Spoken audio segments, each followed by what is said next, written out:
एक बहुत अमीर आदमी ने एक भिखारी से पूछा, तुम तो इतने हट्टे कट्टे हो फिर भी भीख क्यों मांग रहे हो? भिखारी बोला, साहब मेरे पास महीनों से कोई काम धंधा नहीं है, अगर आप मुझे नौकरी दे तो मैं भीख मांगना छोड़ दूंगा। अमीर बोला, मैं नौकरी तो नहीं दे सकता, लेकिन तुम मेरे बिजनेस पार्टनर बन सकते हो। मेरे पास एक चावल का प्लांट है, तुम चावल बाजार में सप्लाई करो और मुनाफा महीने के अंत में बांटेंगे। भिखारी ने कहा, लेकिन कैसे बांटेंगे? क्या मैं 20% लूंगा और आप 80%? अमीर बोला, मुझे सिर्फ 10% चाहिए, बाकी 90% तुम्हारा होगा, ताकि तुम जल्दी तरक्की कर सको। भिखारी ने जोरों से काम शुरू कर दिया। उम्दा चावल और सस्ते दामों से उसकी बिक्री बहुत बढ़ गई और उसे खूब मुनाफा हुआ।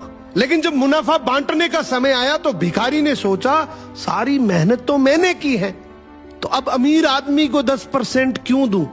अगले दिन अमीर आदमी आया और जब हिस्सा मांगा तो भिखारी ने बहाना करते हुए कहा कि साहब मुझे तो बहुत नुकसान हुआ है, मुझे जितना मुनाफा हुआ है उतना तो कर चुकाना है, तो इस हिसाब से मुझे कोई मुनाफा नहीं होगा, तो आप इसके हकदार नहीं हैं। अमीर आदमी ने कुछ नहीं बोला और वहां से चला गया।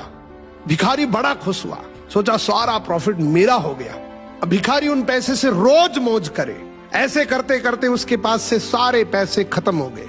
अब पैसे भी नहीं है और काम धंधा भी नहीं है, तो मजबूरन उसको फिर से भीख मांगना शुरू करना पड़ा। एक दिन वो अमीर आदमी उसके पास से गुजरा और उसको देखा, क्या ये तो फिर से भीख मांगने लग गया। अमीर आदमी ने एक बहुत अच्छी बात बोली कि इस दुनिया में गरीब और अमीर आदमी जो होता है ना, उसमें सबसे बड़ा डिफरेंस होता है उसकी सोच का।